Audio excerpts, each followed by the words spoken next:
હે everyone, welcome to inside education. હું છું વિરેન. આજની વિડીયોમાં આપણે આગળ જે બે ટોપિક પૂરા કર્યા છે, આંતરરાષ્ટ્રીય માપન પદ્ધતિ અને લંબાઈનું માપન, એની ઉપરથી આવતા ઉદાહરણો જોવાના છીએ. ઉદાહરણ પરથી કયા પ્રકારના ક્વેશ્ચન બીજા બની શકે છે એ જોઈશું. અને એ બે ટોપિકને રિલેટેડ MCQ પહેલાંની એક્ઝામમાં પૂછાયેલા અને પૂછાવાની શક્યતા છે એ પ્રકારના MCQ આજે આપણે જોવાના છીએ. તો ચાલો શરૂઆત કરીએ. તમારું પહેલું ઉદાહરણ આપણને આપ્યું છે કે ખૂણાના માપો આપ્યા છે અને એને આપણે રેડિયનની અંદર કન્વર્ટ કરવાના છે. તો પહેલાં આપણે સમજીએ કે આ રેડિયનની અંદર કઈ રીતે કન્વર્ટ કરવાના છે. તો એક સિમ્પલ વસ્તુ આપણે જાણતા હતા કે સમતલ કોણ જે હતું તમારું, કે જેની અંદર તમે આ રીતે એક સર્કલ બનાવતા હતા અને આ સર્કલની અંદર આપણે એવું કહેતા હતા કે ભાઈ આ એનું કેન્દ્ર છે, કેન્દ્રથી વર્તુળ પરના કોઈ બે બિંદુઓ લેવાના, આ તમારો ચાપ બને, આ તમારો કોઈ થીટા બને અને આ જે થીટા હતો એને તમે સમતલ કોણ કહેતા હતા અને આ જે થીટા છે એ રેડિયનમાં તમને મળતો હતો. તો આજે આપણે જોઈશું. તો આની માટેનું સૂત્ર કયું હતું આપણું? તો સૂત્ર હતું થીટા ઇઝ ઇક્વલ ટુ ચાપ ભાગ્યા ત્રિજ્યા.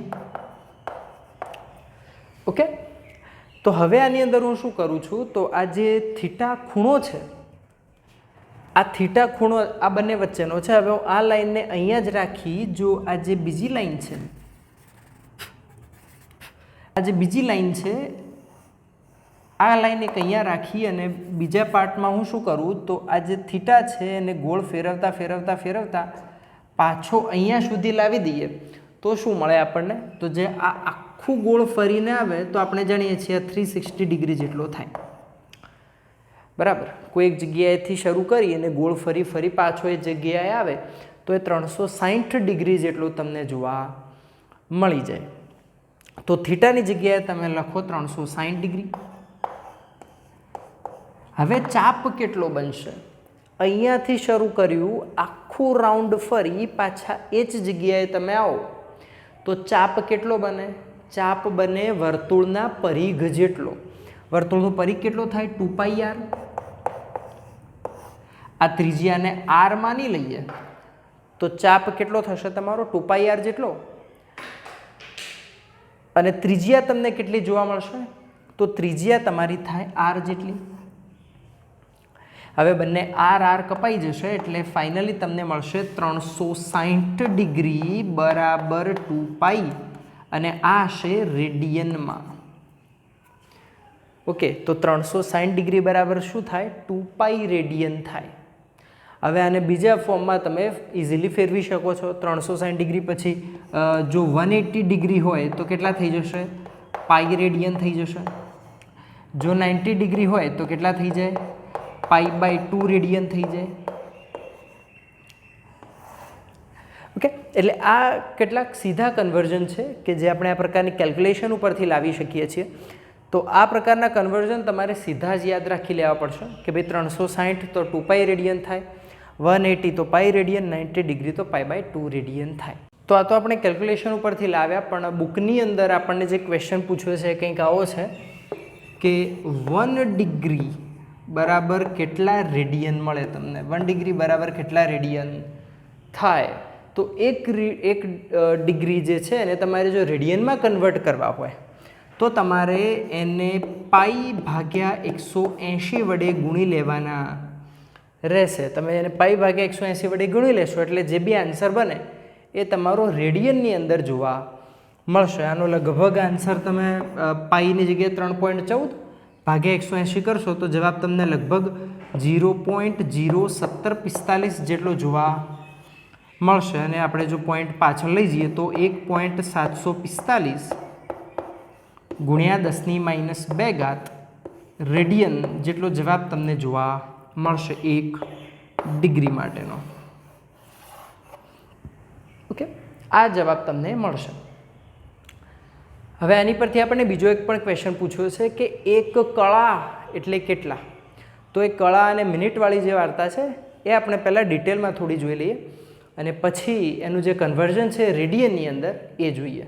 તો આપણે આ ડિગ્રી, કળા, વિકળા એને થોડાક ડિફાઇન કરી લઈએ જેથી તમારી કન્ફ્યુઝન જો કોઈ હોય તો દૂર થઈ જાય.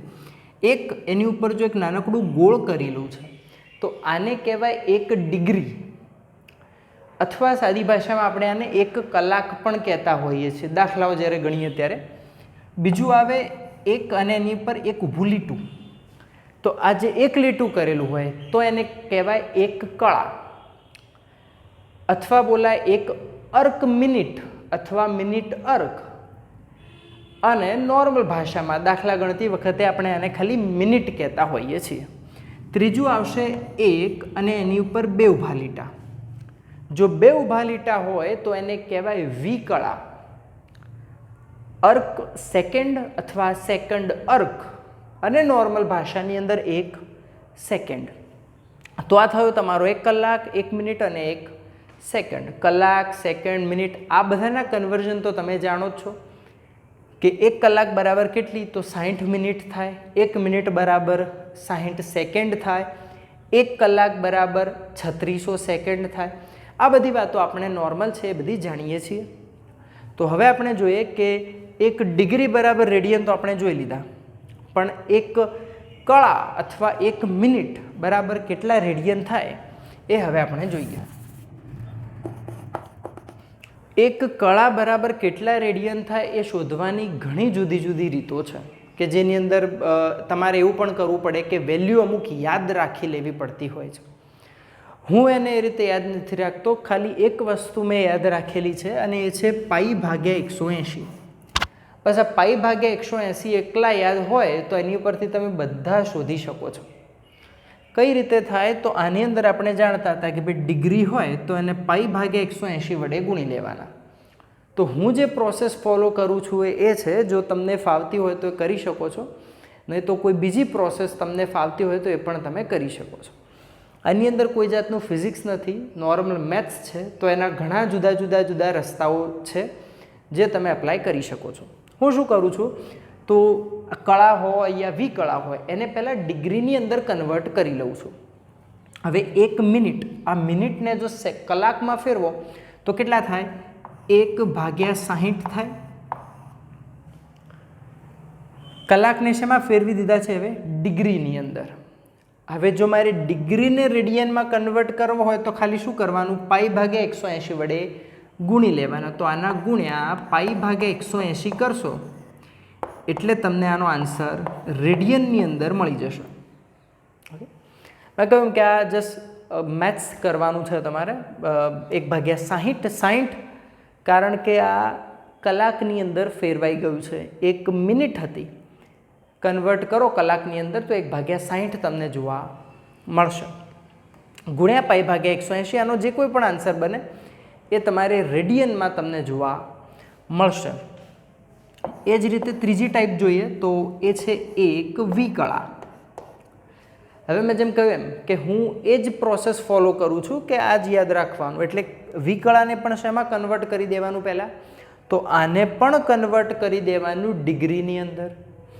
તો 1 વિકળા અથવા 1 સેકન્ડ બરાબર કેટલા થાય ડિગ્રીની અંદર, તો 1/3600 બરાબર.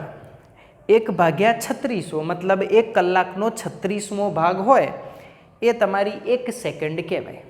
બરાબર. આની અંદર જોઈએ તો 1 કલાકનો જે 60મો ભાગ હોય એ તમારી 1 મિનિટ થાય. તો 1/3600 કર્યું, મતલબ હવે આ જે પદ છે તમારું કલાકની અંદર એટલે કે ડિગ્રીની અંદર કન્વર્ટ થઈ ગયું છે. હવે સિમ્પલ શું કરવાનું છે, ગુણ્યા π/180. હવે આને સોલ્યુશન આપશો અને જે પણ આન્સર આવશે તમારું રેડિયનની અંદર તમને જોવા મળશે. તો આ રીતે તમે આના જે કન્વર્ઝન છે એ કરી શકો છો. આની તમને 3 વેલ્યુ શરૂઆતમાં મળશે અને પછી જો ડિરેક્ટ તમે આની વેલ્યુ યાદ રાખો તો સીધી પણ મુકાય છે, પણ આઈ નો કે દરેક વેલ્યુ યાદ રાખવાની કોઈ જરૂરિયાત નથી. એક વસ્તુ યાદ રાખી લો, π/180 એટલે કોઈ પણ પૂછાય તમારે એ કળા હોય કે વિકળામાં હોય તમારે એને ડિગ્રીમાં કન્વર્ટ કરી લેવાનું અને પછી ગુણ્યા π/180 કરવાના એટલે તમને રેડિયનની અંદર એ જે માપ છે જોવા મળી જશે. તો આ હતું આપણું ઉદાહરણ નંબર 1. હવે આ ઉદાહરણ નંબર 1 પરથી એક અલગ MCQ અથવા એક અલગ ક્વેશ્ચન આપણે જોઈએ. તો આપણું જે ઉદાહરણ 1 છે એની ઉપરથી એક ઉલટો ક્વેશ્ચન પૂછાઈ શકે છે. તો આવું પણ પૂછાઈ શકાય કે 1 રેડિયન બરાબર કેટલા ડિગ્રી થાય? આવો ક્વેશ્ચન પણ આપણને પૂછી શકે છે. તો આપણે જાણતા હતા કે 1 ડિગ્રી ગુણ્યા પાઈ ભાગ્યા 180 કરો એટલે તમને રેડિયન મળતા હતા. તો રેડિયનમાંથી ડિગ્રીમાં જવું હોય તો શું કરવાનું? ઉલટું કરી દેવાનું. 1 રેડિયન ગુણ્યા 180 ભાગ્યા પાઈ કરો એટલે તમને જે કોઈ પણ જવાબ મળશે એ તમને ડિગ્રીમાં જોવા મળશે. આ પ્રોસેસ સિમ્પલ પ્રોસેસ છે. પાઈ ભાગ્યા 180 હતા, આમાં ચેન્જ કરી દો 180 ભાગ્યા પાઈ. માની લો કે આ પ્રોસેસ કદાચ યાદ નથી આવી, તો આપણે જે ત્રિરાશિ ભણ્યા છીએ નાનપણથી એનો પણ તમે ઉપયોગ કરી શકો છો. કઈ રીતે? તો આપણે જાણીએ છીએ કે પાઈ 2 રેડિયન બરાબર કેટલા થાય? 360 ડિગ્રી થાય. ઓકે, આ આપણે સાબિત કરી ચૂક્યા છીએ કે 2 રેડિયન બરાબર કેટલા થાય? 360 ડિગ્રી. તો તમારે જોઈએ છે 1 રેડિયન, તો એ કેટલા ડિગ્રી થાય? તો ત્રિરાશિ તમે મૂકશો તો પણ તમને એવું જ મળશે, 360 ભાગ્યા 2 રાઈટ. હવે તમે 2 વડે કટ કરશો એટલે ઉપર 180 તમને મળી જશે. એટલે આ થઈ જશે ઇનિશિયલી તમારે 180 ભાગ્યા પાઈ રેડિયન, બરાબર. એટલે જો રેડિયનમાંથી ડિગ્રીમાં પૂછ્યું હોય તો તમારે એ જે કોઈ પણ વેલ્યુ છે ને 180 ભાગ્યા પાઈ વડે ગુણી દેવાની રહેશે, અને જે કોઈ પણ આન્સર આવે તમારું ડિગ્રીની અંદર તમને જોવા મળશે. અહીંયા જે આન્સર છે 57 સમથિંગ 30 ડિગ્રી આજુબાજુ તમને જોવા મળે છે. પોઈન્ટ પછીના જે તમારા આંકડાઓ છે એમાં કોઈ ડિફર હોઈ શકે છે. ઓકે, બીજો ક્વેશ્ચન એ રીતે પૂછી શકાય કે 1 રેડિયન બરાબર કેટલા કળા થઈ શકે? ઓકે, કળા વિકળા શબ્દ હું એ માટે વાપરી રહ્યો છું કે અર્ક મિનિટ, અર્ક સેકન્ડ અથવા મિનિટ સેકન્ડ એનો બહુ ઉપયોગ નથી. આપણે જનરલી યાદ રાખવા માટે, કારણ કે 60 વડે ભાગીએ છીએ, ગુણીએ છીએ, એટલા માટે આપણે જનરલી યાદ રાખતા હોઈએ છીએ. પણ સાયન્સની અંદર જ્યારે પણ પેપર વગેરે આવે છે ત્યારે કળા શબ્દનો વધારે ઉપયોગ થાય છે. માટે તમારે કળા અને વિકળા પણ યાદ રાખવું પડશે. તો 1 રેડિયન બરાબર કેટલી કળા થાય? મતલબ આપણા શબ્દોમાં કેટલી મિનિટ થાય? તો આની માટે કંઈ નથી કરવાનું. તમારો જે કોઈ પણ આન્સર આવ્યો છે 180 ભાગ્યા પાઈ વડે જે આન્સર તમારો આવ્યો છે તમારે એને સિમ્પલી 60 વડે ગુણી લેવાનો છે. તમે આના પહેલાં જે કંઈ પણ વસ્તુ કરતા હતા અહીંયા તદ્દન એનાથી ઊંધું કરવાનું રહેશે તમારે. તમને યાદ હોય તો તમે જ્યારે કળાને રેડિયનમાં ફેરવતા હતા એટલે શું કરતા હતા? 1/60 ગુણ્યા પાઈ ભાગ્યા 180. અહીંયા બધું ચેન્જ કરી દેવાનું છે તમારે. ભાગતા હતા એના વડે તમારે શું કરવાનું છે? ગુણી દેવાનું છે. હવે આનો તમે ઉકેલ કરશો એટલે અહીંયા તમને કોઈ કળા જે છે જોવા મળી જશે. કંઈ 3427 આસપાસ કોઈ આનો જવાબ છે, બરાબર. એ કેલ્ક્યુલેટરથી તમે વ્યવસ્થિત એનો આન્સર લાવી શકો છો. ત્રીજું જોઈએ તો એ છે 1 રેડિયન બરાબર કેટલી વિકળા થાય? વિકળા મતલબ તમારી સેકન્ડ.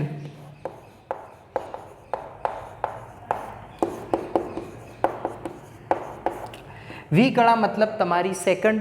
મેં હમણાં જ કહ્યું એમ કે પહેલામાં જે પ્રોસેસ હતી અહીંયા એનું કમ્પ્લીટલી ઉલટું.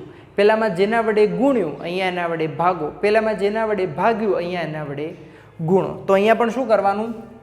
તો 180 ભાગ્યા પાઈ ગુણ્યા પહેલામાં 3600 વડે તમે ભાગાકાર કર્યો હતો તો અહીંયા 3600 વડે તમારે સિમ્પલી ગુણી દેવાના છે. આનો ઉકેલ કરશો અને જે પણ જવાબ મળે એ થાય તમારો 1 રેડિયન બરાબર એટલી વિકળા અથવા સેકન્ડ. ક્લિયર? તો આ વસ્તુ છે. પહેલું જે ઉદાહરણ છે એના રિલેટેડ આ ક્વેશ્ચન છે કે જે પૂછી શકાય છે, બરાબર. તો તમે જોઈ શકો છો જેની અંદર આપણને જસ્ટ ઉલટું કર્યું છે. એટલે તમે પણ આ બાજુથી આ બાજુ ઉલટી પ્રોસેસ તમારે કરવાની રહેશે અને ફાઇનલી તમારા જે આન્સર છે તમને ડિગ્રીમાં, કળામાં યા વિકળામાં જોવા મળી જશે. તો હવે આપણે ઉદાહરણ 2 જોઈએ. તો ઉદાહરણ 2ની અંદર આપણી રકમ કંઈક આ પ્રકારની છે કે કોઈ એક વ્યક્તિ એની સામે આવેલા મિનારાની મિનારાથી પોતાનું અંતર શોધવા માગી રહ્યો છે. એની માટે થઈ અને વ્યક્તિ જે છે એ મિનારા સી એટલે કે મિનારો જે જગ્યાએ છે એને સી પોઈન્ટ કીધો છે. આ સી પોઈન્ટથી એની બિલકુલ સામે કોઈ પોઈન્ટ એ ઉપર ઊભો રહ્યો છે. હવે એને એથી સીનું માપ જે છે શોધવું છે, એટલે વ્યક્તિથી મિનારા સુધીનું માપ એને શોધવાનું છે.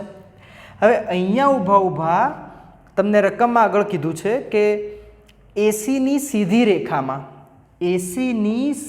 રેખામાં કોઈ બિંદુ ઓ પર આવેલી કોઈ વસ્તુને પણ એ જોઈ રહ્યો છે. મતલબ એ શું કરે છે, તો એથી સીનું માપ એને શોધવું છે. તો એ ઉપર ઊભા ઊભા એ સીને જોવે છે અને પછી એ ઉપર ઊભા ઊભા એ ઓને પણ જોઈ રહ્યો છે. ઓ મતલબ કોઈક વસ્તુ છે ત્યાં. ત્યારબાદ વ્યક્તિ એસીને લંબ દિશામાં, આ જે એસી છે એને લંબ દિશામાં એટલે આ તરફ યા તો આ તરફ કોઈ પણ તરફ તમે લઈ શકો છો. તો એસીને લંબ દિશામાં એ ચાલે છે થોડુંક આગળ. કેટલું ચાલે છે, તો લંબ દિશામાં 100 મીટર જેટલું અંતર કાપે છે અને પહોંચે છે બિંદુ બી પર. બી સ્થાનેથી વ્યક્તિ વસ્તુ ઓ અને મિનારા સીને નિહાળે છે. મતલબ બી પર ઊભા ઊભા એ એક સમયે સી તરફ તાકી રહ્યો છે અને બીજી કોઈ વાર એ ઓ તરફ જોઈ રહ્યો છે.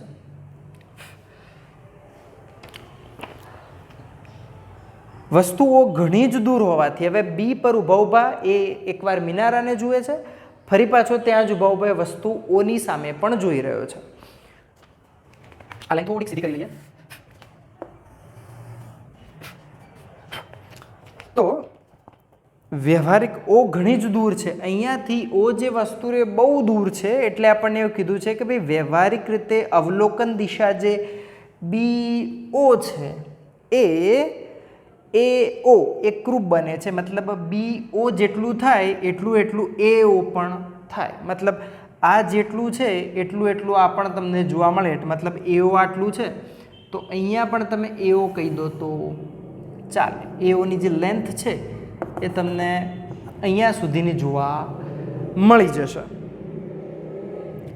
પરંતુ એ નોંધે છે કે સીની સીધી દ્રષ્ટિ રેખા, આ જે સી પોઈન્ટ છે ત્યાંથી સીધી દ્રષ્ટિ રેખા મૂળ દ્રષ્ટિ રેખાથી 40 ડિગ્રીનો કોણ બનાવે છે. મતલબ કે આ જે સીધું એ તાકી રહ્યો છે એના કરતાં આ જે સી પોઈન્ટ છે એ 40 ડિગ્રી જેટલો દૂર જોવા મળે છે. મતલબ કે આ જે થીટા જોવા મળ્યો છે એ તો આ થાય આપણું 40 ડિગ્રી. આપણે જાણીએ છીએ કે આ ઝેડ શેપ બનશે એટલે અહીંયા પણ તમને 40 ડિગ્રીનો ખૂણો જોવા મળવાનો છે. બીજી વસ્તુ, આ જે 40 ડિગ્રી છે એ તમારો દ્રષ્ટિ સ્થાન ભેદ કોણ બનશે. અહીંયા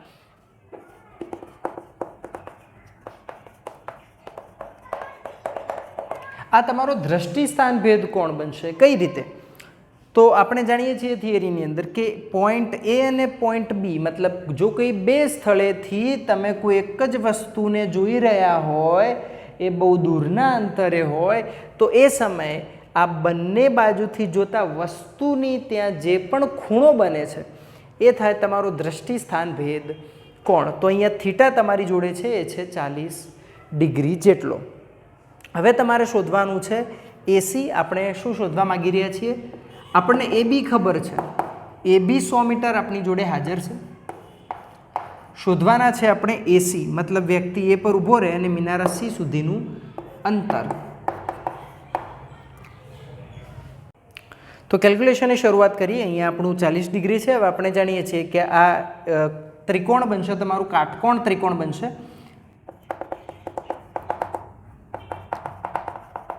કયો બને છે? ACB ત્રિકોણ ACB. અહીંયા તમને કાટકોણ ત્રિકોણ ACB જોવા મળી રહ્યો છે અને જ્યાં સી પર તમારો 40 ડિગ્રી છે. હવે મારે આ પાર્ટ જોઈએ છે. મારી જોડે કર્ણનું માપ નથી, મારી જોડે ખાલી ABનું માપ છે. તો હવે અહીંયા શું લગાડી શકીએ? તો આપણી જોડે 3 વિધેયો છે, સાઇન, કોસ અને ટેન. સાઇનનો ઉપયોગ આપણે નહીં કરી શકીએ કારણ કે એની માટે કર્ણ જોઈશે, જે કર્ણનું માપ આપણી જોડે નથી. કોસનો ઉપયોગ પણ આપણે નહીં કરી શકીએ કારણ એની માટે પણ કર્ણનું માપ જોઈશે, જે આપણી જોડે નથી. તો આ થીટા માટે આપણે tan લગાવી શકીએ છીએ. તો લખીએ tan theta is equal two tan theta જે છે આપણા કેટલા થાય છે, તો સામેની બાજુ ભાગ્યા પાસેની બાજુ. સામેની બાજુ કેટલી છે, AB જેટલી, ભાગ્યા પાસેની બાજુ કેટલી છે, AC જેટલી. ક્લિયર? તો આપણે શોધવાના છે AC, તો AC ને સૂત્રનો કરતા બનાવીએ. તો AC બરાબર AB અપોન tan. થીટા કેટલા છે તમારા 40 ડિગ્રી, તો tan 40 ડિગ્રી. ક્લિયર? ABની વેલ્યુ પણ છે તમારી જોડે 100 મીટર. તો આપણે એવું કરીએ, સીધી અહીંયા ABની વેલ્યુ પણ મૂકી દઈએ. તો ABની વેલ્યુ આપણે મૂકી દીધી છે. હવે tan 40 કેટલા થાય, તમે જે કોઈ પણ પેલું ટેબલ ભણ્યા છો ધોરણ 10ની અંદર, એમાં 0 હતા, 45 હતા, 60 હતા, 90 હતા, પણ 40 ડિગ્રી હતું નહીં. આની વેલ્યુ તમારે લાવવી પડશે નેચરલ ટેન્જેન્ટમાંથી.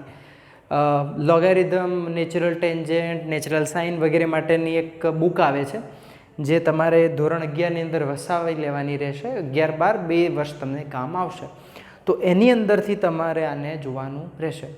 કઈ રીતે જોવાય છે એની માટે અમે લોકો સેપરેટ વિડીયો બનાવીશું, તો એમાં સમજાવી દઈશું કે કઈ રીતે તમારે જોવાનું છે. જો તમે ત્યાંથી જોશો તો પછી તમને આની વેલ્યુ મળી જશે. આની વેલ્યુ થાય AC ઇઝ ઇક્વલ ટુ 100 ભાગ્યા આ tan 40ની જે વેલ્યુ છે તમને જોવા મળશે 0.8391 જેટલી. ઓકે, અને આ બંનેનો તમે ભાગાકાર કરશો એટલે તમને જે આન્સર છે એ 119 પોઈન્ટ સમથિંગ મળે છે. એટલે જો તમે લમસમ જોવા જાઓ તો 119 મીટર તમને જોવા મળશે. ઓકે, તો આનો આન્સર છે 119 મીટર, જે તમને અહીંયા જોવા મળી રહ્યો છે. તો એસીનું વેલ્યુ કેટલું થાય, 119 મીટર જેટલી આપણને મળશે. એટલે કે વ્યક્તિથી જે તે મિનારો છે ત્યાં સુધીનું અંતર 119 મીટર છે. આની અંદર નોર્મલ આપણે યુઝ કર્યો છે આપણું જે દ્રષ્ટિસ્થાન ભેદવાળી થિયરી હતી એનો. અહીંયા તમને એવું થતું હશે કે આ દ્રષ્ટિસ્થાન ભેદ કોણ તો રેડિયનમાં હોય છે, બરાબર, પણ આપણે જાણીએ છીએ કે ભાઈ tan હોય યા બીજા કોઈ પણ એ પ્રકારના વિધેયો છે રેડિયન સાથે સેટ થતા નથી. એ શેની સાથે જાય છે, ડિગ્રીની સાથે જાય છે. ઓકે, તો જો રેડિયનમાં આ ક્વેશ્ચનને જ અલગથી પૂછવો હોય તો એવું કરી શકાય કે આ જે માપ છે તમારું થીટાનું, આ રેડિયનમાં આપેલું હોય તો તમારે રેડિયનમાંથી ડિગ્રીમાં કન્વર્ટ કરવું પડે, પછી દાખલો ગણવો પડે. આ માપ ડિગ્રીમાં જ રાખી અને ચેન્જ કરીને પણ આપી શકે છે. એબીનું માપ ચેન્જ થઈ શકે છે. તો એની ઉપરથી જુદા જુદા દાખલાઓ જે છે એ બની શકે છે. અને તમારે પણ આનું જ્યારે પણ તમે પ્રયત્ન કરો એટલે આ જે માપ આપ્યા છે એ બદલી અને દાખલો 1-2 વાર ગણવાનો, કે જેથી એ દાખલો જે છે તમને ક્લિયર થઈ જશે. તો આગળ વધીએ અને જોઈએ ઉદાહરણ નંબર 3.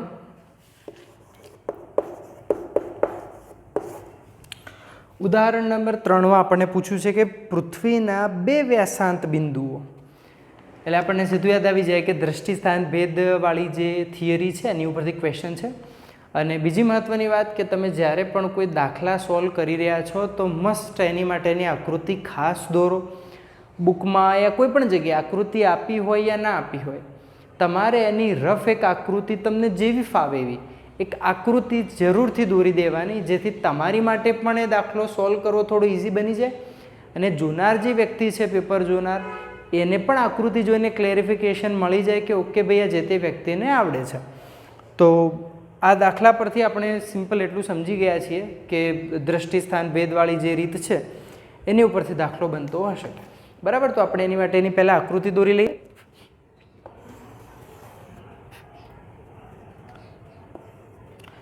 તો આપણી પૃથ્વી છે અને પૃથ્વીના કોઈ 2 વ્યાસાંત બિંદુઓની વાત કરી છે, મતલબ એવા 2 બિંદુ કે જે વ્યાસ બનાવતા હોય.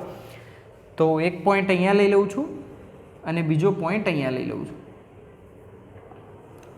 હવે આ બંનેને તમે વર્તુળના કેન્દ્રમાંથી જોડશો એટલે તમને વ્યાસ જોવા મળશે. તો પૂછ્યું છે, કીધું છે આપણને કે પૃથ્વીના બે વ્યાસાંત બિંદુઓ એ અને બી થી એક સાથે ચંદ્રનું અવલોકન કરતા, એટલે કે આ છે તમારો ચંદ્ર.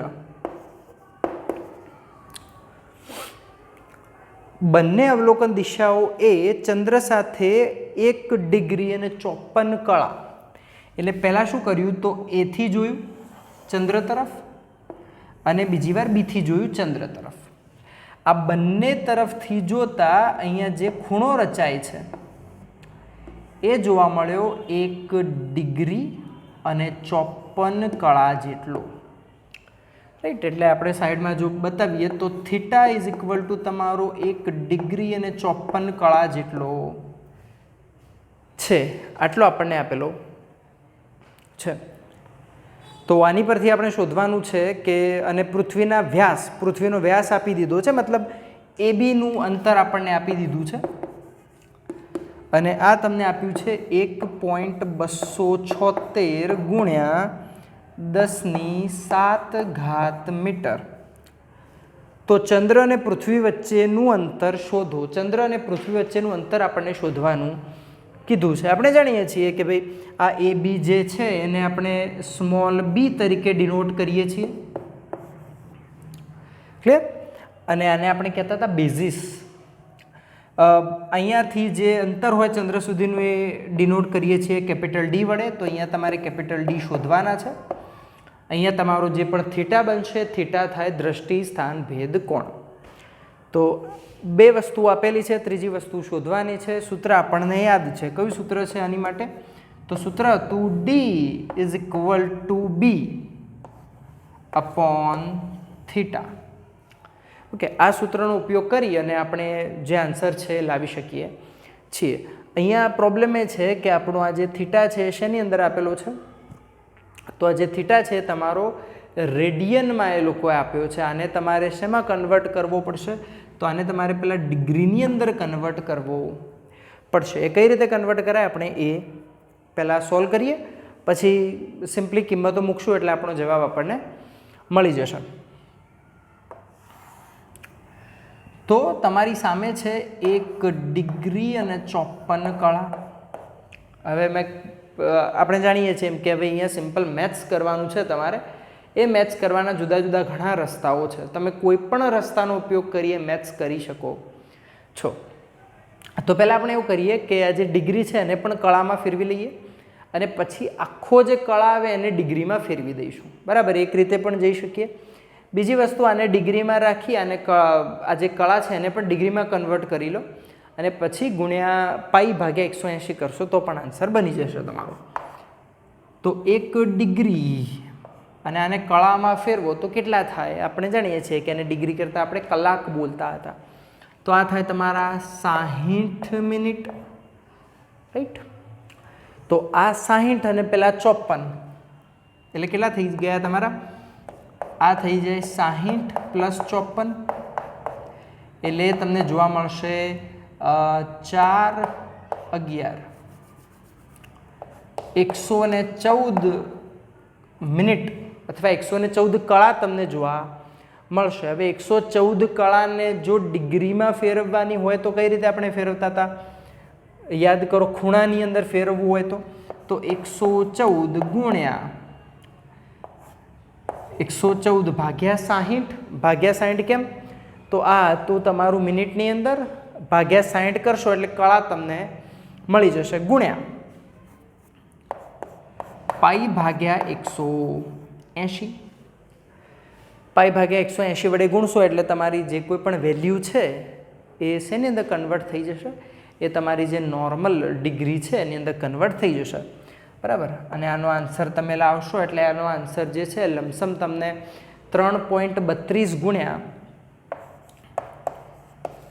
10⁻² જેટલો જોવા મળી જશે. ઓકે, મેં જેમ કહ્યું કે આ સિમ્પલ કન્વર્ઝન છે. ઉદાહરણ નંબર 1 જો તમને આવડતું હોય તો આ સિમ્પલી તમે કરી શકો છો. બરાબર, મેં શું કર્યું છે તો આ જે ડિગ્રી હતી એને પહેલાં મેં કળાની અંદર કન્વર્ટ કરી છે, પછી એ બંનેનો સરવાળો કર્યો છે, અને જે ફાઇનલ આન્સર મળ્યો એને એના ભાગ્યા 60 કરે એટલે ફરીથી આ ડિગ્રી બની ગયું છે, ગુણ્યા પાઈ ભાગ્યા 180 કરશો એટલે તમારો જે આન્સર છે ફાઇનલ એ તમને મળી જશે. બીજી એક રીતે પણ કરી શકાય કે આ જે 54 છે તો 54 ભાગ્યા 60 તમે કરી દેશો તો પણ તમને આન્સર જે છે મળી જવાનો છે. તો કોઈ પણ રીતે તમે આગળ વધી શકો છો, કોઈ પ્રોબ્લેમ નથી. ફાઇનલી તમારો આટલો આન્સર બનવો જોઈએ થીટાનો. તો અહીંયા મૂકી દઈએ, પુટ કરી દઈએ. તો હવે થીટા ફાઇનલી આપણને મળી ગયા છે અને એ છે તમારા 3.32 ગુણ્યા 10⁻2 ઘાત. બીની જગ્યાએ બીની વેલ્યુ કેટલી છે? 1.276 ગુણ્યા 10⁻7 ઘાત ભાગ્યા થીટા કેટલા મળ્યા છે? 3.32 ગુણ્યા 10⁻2 ઘાત. અને આનું સોલ્યુશન તમે લાવશો એટલે તમને ફાઇનલી આન્સર મળશે 3.84 ગુણ્યા 10⁸ ઘાત મીટર. આ થાય તમારો ફાઇનલ ડી. ઓકે, આ બંનેનો ભાગાકાર કરવાનો છે. 10⁻2 ઘાત ઉપર જશે એટલે પ્લસ થઈ જાય એટલે ઉપર 10⁹ ઘાત તમને મળશે. આ બંનેનો ભાગાકાર તમે કેલ્ક્યુલેટરની અંદર કરશો એટલે તમને મળશે 38.4. 1 પોઈન્ટ આગળ લાવશો એટલે થઈ જશે તમારું 0.384 મળશે. 1 પોઈન્ટ પાછળ લઈ જશો એટલે 10⁸ ઘાત મીટર તમને જોવા મળશે. તમે આની જે બી કેલ્ક્યુલેશન છે આ પ્રમાણેની કરો તો પણ ચાલે, અથવા તો તમે અહીંયા 10⁹ ઘાત રાખી અને અહીંયા 0.384 કરો તો પણ ચાલે, કોઈ પ્રોબ્લેમ નથી. પણ આપણે જનરલી 0 પોઈન્ટવાળી વેલ્યુ નથી રાખતા. આપણે પોઈન્ટ આગળ એક તો અંક એવો રાખીએ છીએ કે જે આપણને કોઈ વેલ્યુ પ્રોવાઈડ કરતો હોય. પણ આ રીતે તમે રાખો તો પણ કોઈ પ્રોબ્લેમ નથી. જો MCQમાં પૂછાય છે તો તમારે ફેરવવા પડશે, બાકી દાખલાની અંદર આ વસ્તુ ચાલી જશે. તો આ હતો તમારો ઉદાહરણ નંબર 3 કે જેને આપણે દ્રષ્ટિ સ્થાન ભેદ કોણવાળી જે રીત દ્રષ્ટિ સ્થાન ભેદ કોણની જે રીત છે એના વડે આપણે એનું સોલ્યુશન લાવ્યા છીએ. ઓકે, આની અંદર બીજું શું કરી શકાય? તો આની અંદર તમારું જે થીટા છે એની વેલ્યુ ચેન્જ કરી શકાય. એની કોઈ પણ વેલ્યુ તમને આપી શકાય તો પણ દાખલો બદલાઈ જાય. બી, આ જે એ બી આપ્યા છે, આ જે વ્યાસાંત બિંદુ વચ્ચેનું અંતર છે એ પણ તમને કોઈ પણ મળી શકે અને દાખલો નવો બની જાય. અથવા તો તમને કોઈ વાર ડી આપી દીધો હોય અને આ બંનેમાંથી કોઈ એક વસ્તુ શોધવાની કીધી હોય તો પણ તમને તમારો એક નવો દાખલો તમને મળી શકે છે. બરાબર. ફાઇનલ મહત્ત્વની વસ્તુ એ છે કે આપણને એક તો સૂત્ર યાદ હોવું જોઈએ, બરાબર, અને પ્રોસેસ યાદ હોવી જોઈએ કે આ પ્રમાણે જો રેડિયનમાં હોય તો ડિગ્રીમાં કઈ રીતે કન્વર્ટ કરવા. જો આ પ્રોસેસ યાદ છે, સૂત્ર યાદ છે તો પછી ગમે જેટલી રકમ બદલાય તો પણ તમે ઇઝીલી દાખલાને ગણી શકો છો. તો હવે જોઈએ ઉદાહરણ નંબર 2.4.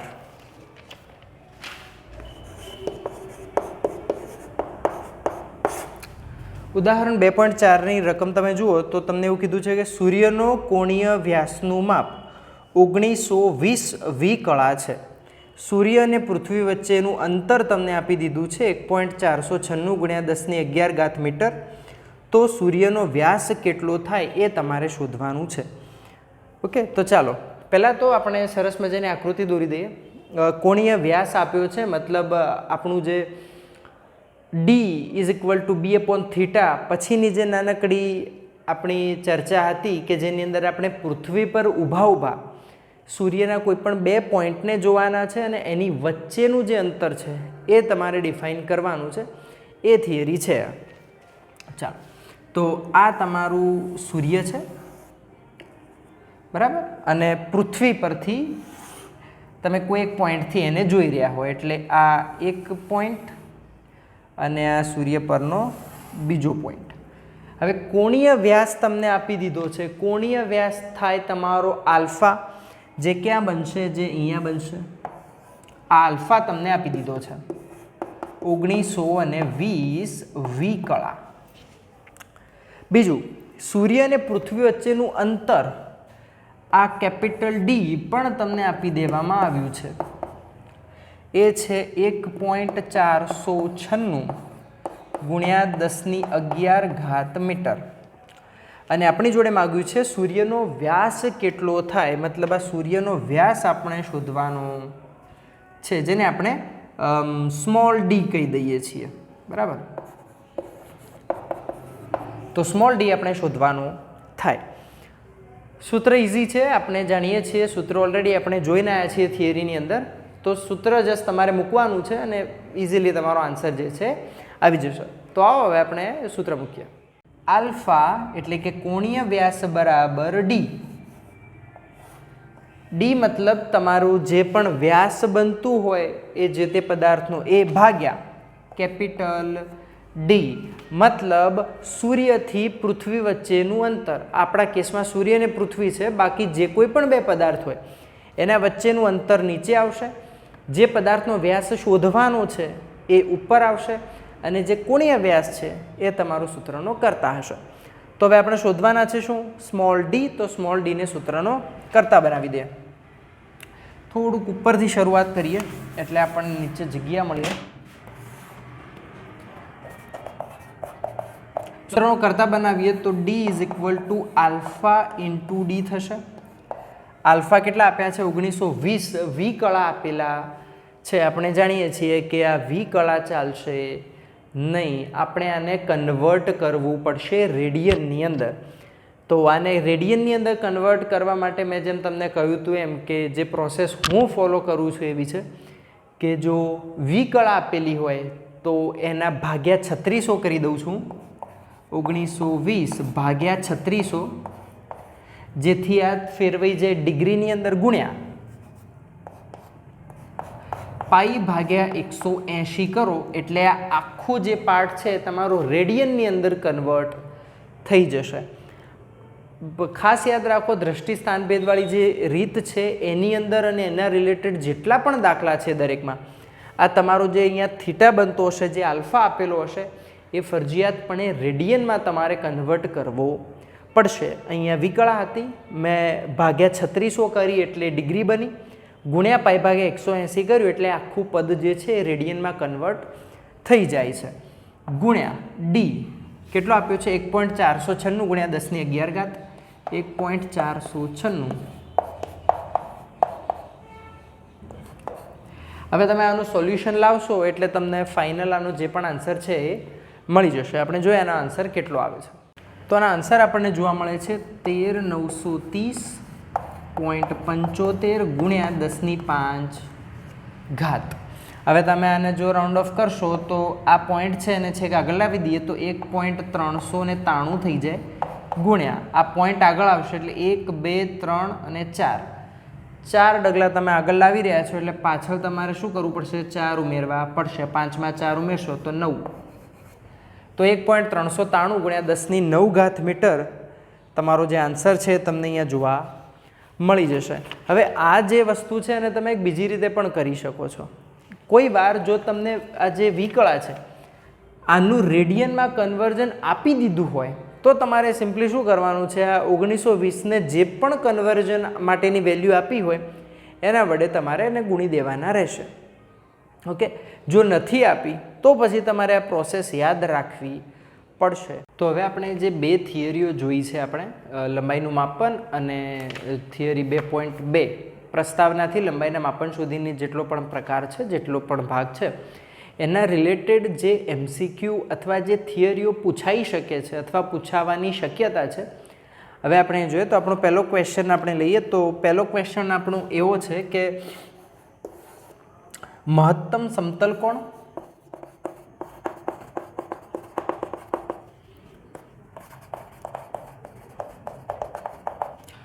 તો આપણને મહત્તમ સમતલ કોણ અને મહત્તમ ઘનકોણ શોધવા માટે કહેવામાં આવ્યું છે.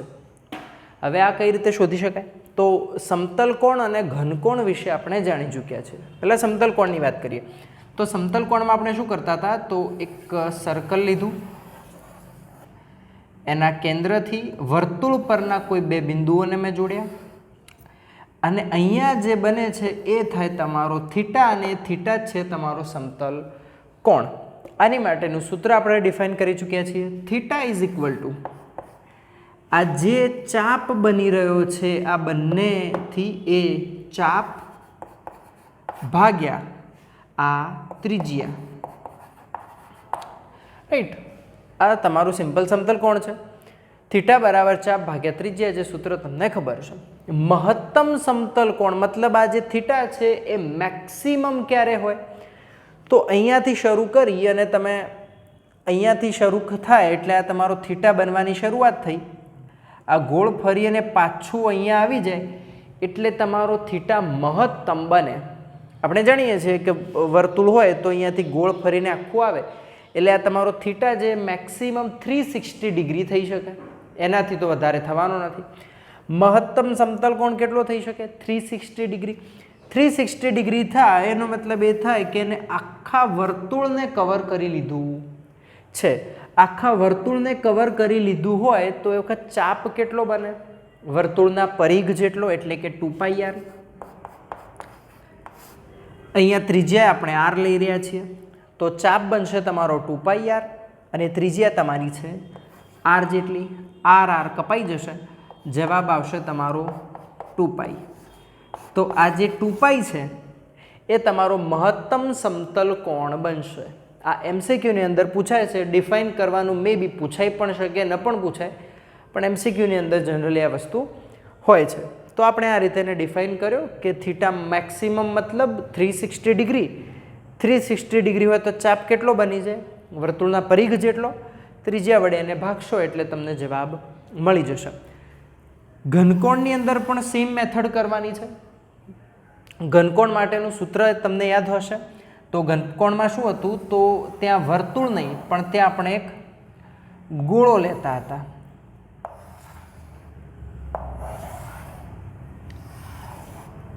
એક સ્ફિયર લેતા હતા અને આની માટે આપણે ડિફાઇન કરતા હતા કે ઓમેગા બરાબર, થોડું નીચે લખીએ, ઓમેગા બરાબર જેટલો પણ એરિયા એને કવર કર્યો છે એ મતલબ એનું ક્ષેત્રફળ, કવર કરેલું ક્ષેત્રફળ ભાગ્યા ત્રિજ્યાનો વર્ગ। આ એની માટેનું સૂત્ર હતું જે આપણે ડિફાઇન કરી ચૂક્યા છીએ। અને તમે જાણતા હશો કે આ પ્રકારની એક આકૃતિ બનતી હતી કે સેન્ટરની અંદરથી કોઈ એક ભાગ તમે ગણો તો આ પ્રકારનો એક એરિયા તમારે લેવાનો અને પછી એની આપણે એક અલગથી આકૃતિ બનાવી હતી। તો આ એનું સૂત્ર હતું ક્ષેત્રફળ ભાગ્યા ત્રિજ્યાનો વર્ગ। હવે મહત્તમ ઘનકોણનો મતલબ શું થાય? આ ઓમેગા મેક્સિમમ ક્યારે થાય? ઓમેગા મેક્સિમમ થાય જ્યારે એને આખા સ્ફિયરને કવર કરી લીધું હોય, મતલબ એ પણ શું થઈ જશે? 360 થઈ જશે। 360 ડિગ્રી થાય એટલે મતલબ કે આખા સ્ફિયરને એને કવર કરી લીધું છે। તો એની માટેનું સ્ફિયરનું ક્ષેત્રફળ લખવું પડે તમારે। કેટલું થાય ગોળાનું ક્ષેત્રફળ? 4πr² ભાગ્યા અહીંયા ત્રિજ્યા r જેટલી લઈ રહ્યા છીએ, ત્રિજ્યાનો વર્ગ મતલબ r નો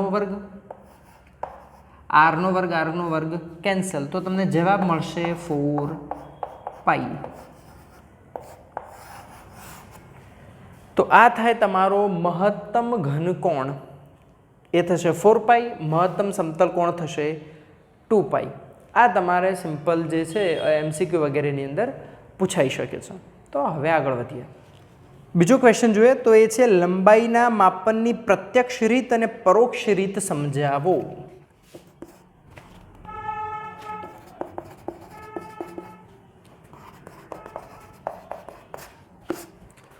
તો પહેલા તો પ્રશ્ન એ થાય કે પ્રત્યક્ષ અને પરોક્ષનો મતલબ શું અને લંબાઈના માપન માટે બંને ડિફાઇન કરવાનું છે તમારે। તો પ્રત્યક્ષ રીતનો મતલબ થાય કે જ્યારે તમે તમારી સામે અથવા તમે તમારી જાતે મેજરમેન્ટ લઈ રહ્યા હોય તો એ પ્રત્યક્ષ રીત થાય। મતલબ કે તમે ફૂટપટ્ટીનો ઉપયોગ કરીને લેતા હોય, વર્નિયર કેલિપરનો ઉપયોગ કરી રહ્યા હોય, સ્ક્રૂ ગેજનો ઉપયોગ કરી રહ્યા હોય, આ બધાના ઉપયોગથી જ્યારે તમે મેજરમેન્ટ લો છો એટલે પ્રત્યક્ષ રીત ગણાય છે લંબાઈના માપનની। તો પરોક્ષ કઈ? તો એમાં આવશે તમારી દ્રષ્ટિ સ્થાન ભેદવાળી।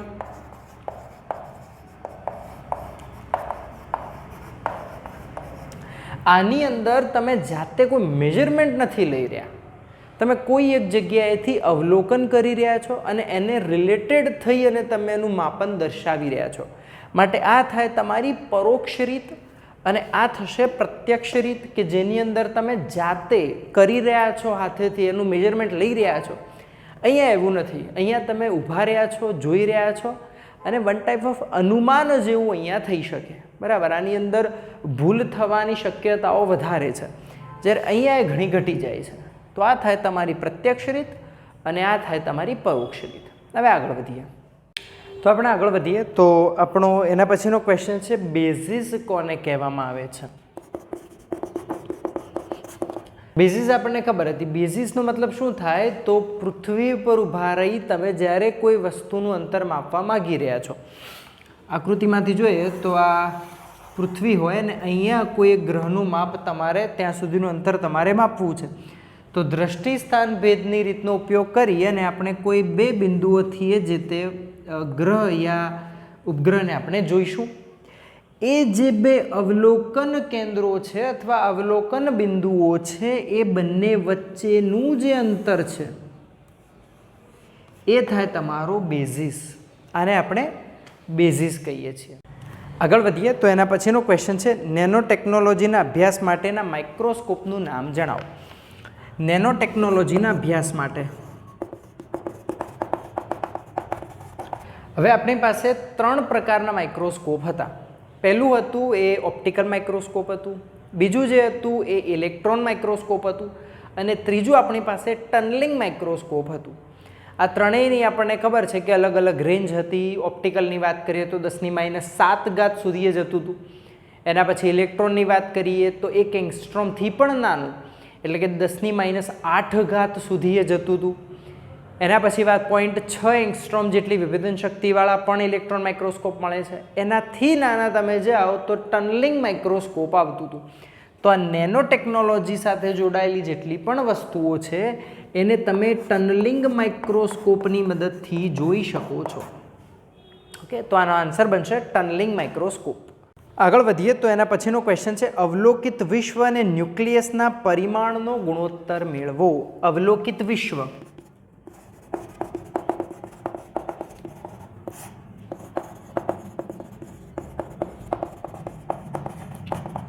આ બંનેનો ગુણોત્તર મેળવવાનો આપણને કયો છે. હવે આપણને ખબર છે કે આખો કોઠો આપણે યાદ રાખવાની જરૂર નથી, પણ સૌથી ઓછું અને સૌથી વધારે આ બે રેન્જ તમારે દરેક વખત યાદ રાખવી પડશે. એ પછી દળનું માપન હોય, લંબાઈનું માપન હોય યા ભલે સમયની જ વાત કેમ ના હોય, એ દરેક જગ્યાએ અવલોકિત વિશ્વની રેન્જ શું થાય તો એ થશે 10⁻26 મીટર જેટલી. ન્યુક્લિયસનું પરિમાણ એની રેન્જ કેટલી થાય 10⁻14 મીટર જેટલી.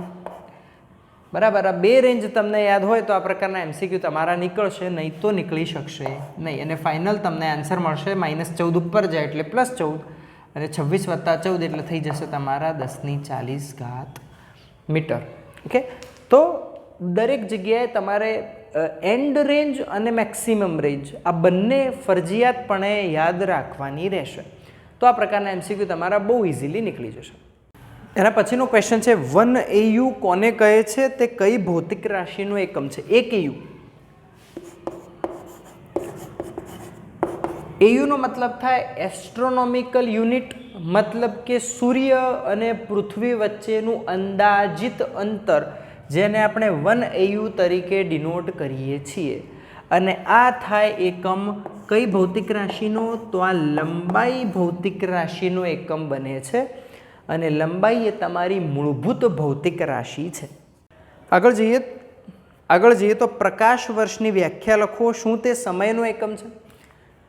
પ્રકાશ વર્ષની વ્યાખ્યા એ પ્રમાણે આવે કે જ્યારે પ્રકાશને 3 × 10⁸ મીટર પર સેકન્ડ જેટલા વેગથી તમે ગતિ કરાવો અને એ વખતે 1 વર્ષ જેટલા સમયગાળામાં એ જેટલું અંતર કાપે છે એ થાય તમારું પ્રકાશ વર્ષ.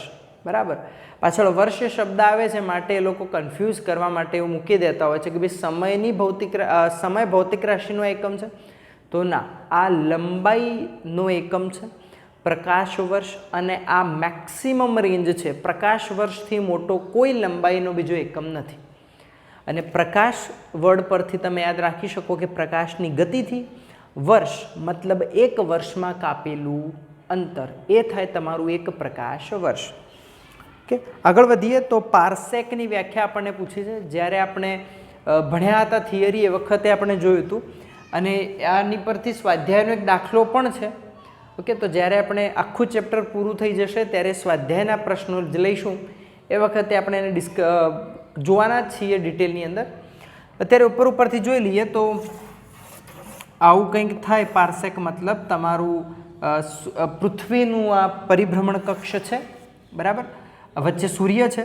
તો આ પોઈન્ટથી અને બીજા એના આ પોઈન્ટથી, મતલબ બંને સામે સામેના પોઈન્ટથી જ્યારે તમે કોઈક વસ્તુને જોઈ રહ્યા હોય તો આ જે ખૂણો બને, આ જો એક અર્કનો અથવા એક વિકળાનો ખૂણો બને છે, એક અર્ક સેકન્ડનો અથવા એક વિકળાનો ખૂણો બને છે, એ વખતે તમે કહી શકો કે હવે આ જે અંતર બનશે એ તમારું એક પારસેક જેટલું જોવા મળશે તમને ફરજિયાતપણે દર વખતે.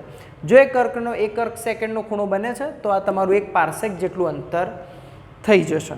ઓકે, એના પછીનો ક્વેશ્ચન છે, એક ફર્મી બરાબર કેટલા એંગસ્ટ્રોમ થાય? આવો ક્વેશ્ચન આપણે પૂછ્યો છે. હવે આ કન્વર્ઝન ફરજિયાતપણે MCQની અંદર ક્યાંક ના ક્યાંક આવે જ છે, માટે એ જેટલા પણ વેલ્યુ છે બધી તમારે યાદ રાખવી જ પડશે. એક ફર્મીમાંથી એંગસ્ટ્રોમ પૂછ્યું છે. આપણને ખબર છે કે ફર્મીનું ડાયરેક્ટ એંગસ્ટ્રોમ ક્યાંય આપેલું નથી. દરેક જગ્યાએ ફર્મીમાંથી મીટરમાં, એંગસ્ટ્રોમમાંથી મીટરમાં જ આપેલું છે. તો આ દાખલો જ્યારે તમારે સોલ્વ કરવાનો થાય એટલે તમારે શું કરવાનું, તો પહેલાં એક ફર્મી છે એને મીટરની અંદર કન્વર્ટ કરી દેવાનું. મતલબ જે કોઈ પણ રાશિ તમને આપી હોય એને મીટરની અંદર કન્વર્ટ કરી દેવાનું. તો એક ફર્મી બરાબર કેટલા મીટર થાય? 10⁻15 ઘાત મીટર થાય. એંગસ્ટ્રોમને મીટરમાં કન્વર્ટ કરો તો કેટલા થાય? એક એંગસ્ટ્રોમ બરાબર 10⁻10 ઘાત મીટર થાય. ઓકે, હવે આ ડિફરન્સ પરથી તમે ઇઝીલી કહી શકો છો કે એક ફર્મી બરાબર કેટલા એંગસ્ટ્રોમ થાય. તો ડિફરન્સ પડે છે -5નો, તો આ થાય 10⁻5 ઘાત એંગસ્ટ્રોમ. ઓકે, અને તમે ઇઝીલી આને એંગસ્ટ્રોમને છેદમાં લાવી અને બંનેનો ગુણોત્તર કરશો તો પણ તમને આન્સર મળી જશે. ઓકે, તો એ રીતે પણ તમે જઈ શકો છો. આગળ જઈએ તો આપણને બીજો ક્વેશ્ચન કર્યો છે કે એક માઇક્રોમીટર અને એક ફર્મી, આ બંને વચ્ચેનો તફાવત આપણી જોડે માગ્યો છે. હવે આપણને એક વસ્તુ ખબર છે કે ભાઈ માઇક્રો કાઢો તમે તો શું આવે, તો એ થાય તમારી 10⁻6 ઘાત. એક ફર્મી કેટલા થતા હતા તમારા, હમણાં જ આપણે જોયું 10⁻15 ઘાત. ક્લિયર? તો આ બંને વચ્ચે માગ્યું છે સેમ એઝ. આ જે છે એ તમારી કમ્પ્લીટલી વેલ્યુ યાદ હોય તો આ MCQ નીકળે, બાકી નીકળે નહીં. માટે તમારે વેલ્યુ યાદ રાખવી પડશે. પછી તો સિમ્પલ મેથ્સ છે આની અંદર. 10⁻15 ઘાત ઉપર જાય એટલે અહીંયા થઈ જશે -6 + 15. તો આન્સર કેટલો બચશે તમારો? આન્સર તમારો રહી જશે અહીંયા 10⁹ ઘાત મીટર જેટલું બાકી રહી જશે. અહીંયા આગળ વધીએ તો એક ક્વેશ્ચન છે કે અર્ધગોળાએ કેન્દ્ર પર આંતરેલ ઘનકોણ શોધો. ઘનકોણ માટે ઓલરેડી આપણે જોઈ ચૂક્યા છીએ હમણાં જ. સંપૂર્ણ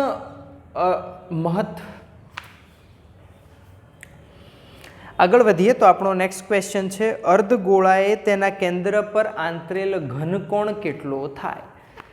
મહત્તમ ઘનકોણ આપણે જોઈ ચૂક્યા છીએ. એની વેલ્યુ આપણને મહત્તમ ઘનકોણની 4π મળી હતી. અહીંયા તમને પૂછ્યું છે અર્ધગોળાએ. અર્ધગોળો છે મતલબ પહેલામાં આપણે જે કર્યું હતું એ સેમ પ્રોસેસ કરવાની છે, પણ ખાલી અહીંયા અડધો ગોળો છે, મતલબ ખાલી જશે આટલો પાર્ટ છે, રાઈટ.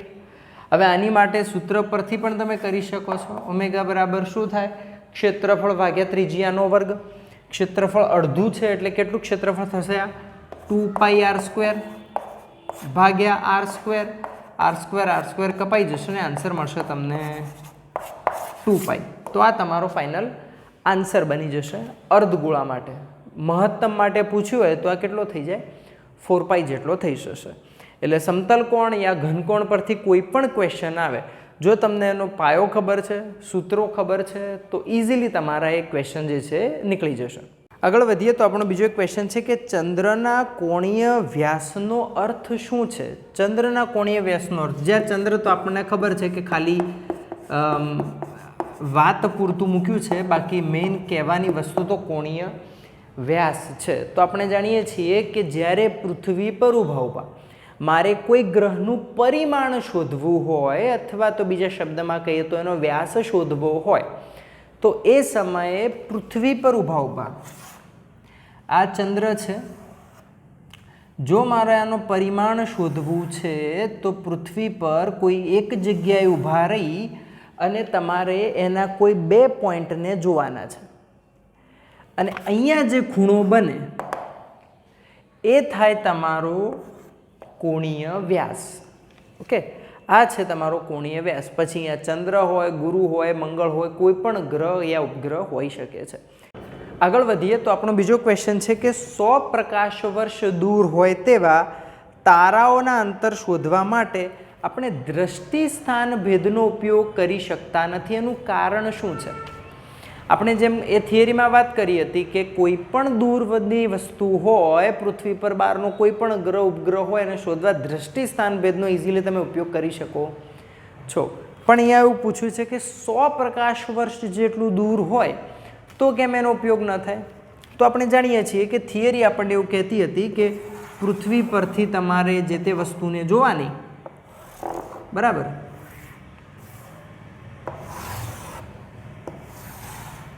અને આ જે તમારો ખૂણો બનતો તો થીટા, એ તમારો દ્રષ્ટિ સ્થાન ભેદ કોણ હતો. આ તમારો દ્રષ્ટિ સ્થાન ભેદ કોણ હતો. હવે તમે જુઓ તો આ વસ્તુ એટલી બધી દૂર પડી હોય તો આ જે થીટા છે એ ખૂબ જ નાનો બની જાય. આ જે થીટા છે, આ જે દ્રષ્ટિ સ્થાન ભેદ કોણ છે એ એટલો નાનો બની જાય છે કે એ આપણે એને સાદી રીતે મેજર જ કરી શકતા નથી. માટે 100 પ્રકાશ વર્ષ જેટલા દૂર જો કોઈ તારા વગેરે રહેલા હોય તો દ્રષ્ટિ સ્થાન ભેદનો ઉપયોગ કરીને તમે ત્યાં સુધીનું અંતર માપી શકતા નથી. કારણ છે કે દ્રષ્ટિ સ્થાન ભેદ કેવો બની જાય? ખૂબ જ નાનો બની જાય છે. ઓકે, તો આ વિડીયોને આપણે અહીંયા સુધી જ રાખીએ છીએ. આપણા જે 2 ટોપિક હતા ત્યાં સુધીનું લગભગ કન્ટેન્ટ આની અંદર આવી ગયું છે. સ્વાધ્યાયના દાખલા છે એ આપણે એન્ડમાં ગણવાના છીએ, ચેપ્ટર પતી જાય ત્યારે, એટલે ફરીથી એકવાર રિવિઝન થઈ જશે થિયરીઓનું. તો તમારા કોઈ પણ ક્વેશ્ચન હોય, કોઈ ક્વેરી હોય તો તમે કમેન્ટ બોક્સમાં અમને જરૂરથી કહી શકો છો. ત્યાં જ અમારી સોશિયલ મીડિયાની લિંક વગેરે છે, તો ત્યાંથી પણ તમે અમારી સાથે જોડાઈ શકો છો. બાકી ભણતા રહો, મજા કરો, મસ્તી કરો અને રોજ નવું જાણતા રહો. Thank you.